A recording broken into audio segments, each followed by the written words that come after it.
எங்கு சென்றாலும் கையில் ஒரு புத்தகம் எடுத்து செல்லணும், கிடைக்கும் நேரத்தில் பெரிய மீன் கூட சிக்கலாம் அப்படிங்கிறது.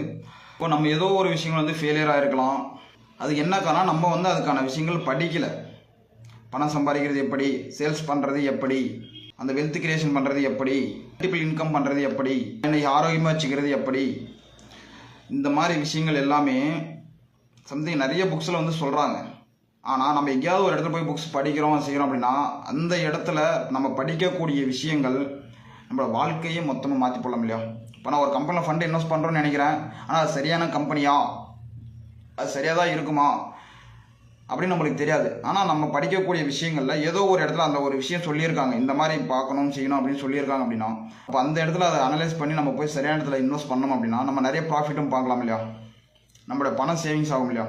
இந்த ஒரு விஷயங்கள் தான் பார்க்குது. இப்போ நிறைய புக்ஸ் இருக்குது, ஹெல்த் ரிலேட்டடாக இருக்குது, வெல்த் ரிலேட்டடாக இருக்குது, ஸ்கில் டெவலப்மெண்ட் பற்றின புக்ஸ் இருக்குது, சேல்ஸ் பற்றின புக்ஸ் இருக்குது, மணி எப்படியெல்லாம் இன்கம் சம்பாரிச்சிட்டு இருக்கேன் அந்த மாதிரி புக்கெல்லாம் இருக்குது. அதில் எதெல்லாம் நம்ம வந்து கொண்டு போனால் சரியாக இருக்கும் அந்த மாதிரி புக்ஸ் இருக்குது. நிறைய விஷயங்கள் வந்து நிறைய புக்ஸில் வந்து சொல்லிக்கிட்டு இருக்காங்க. ஆனால் நம்ம படிக்கும்போது அந்த புத்தகம் படிக்கும்போது அதில் வரக்கூடிய சின்ன சின்ன விஷயங்கள் எல்லாம் கூட நம்மளோட வாழ்க்கையை பெரிய அளவு புரட்டி போடும் அப்படிங்கிறதா ஒரு விஷயம். நான் அந்த மாதிரி விஷயங்கள் நிறைய படித்து அந்த மாதிரி விஷயங்கள் நான் ஃபாலோ பண்ணிக்கிட்டு இருக்கேன்.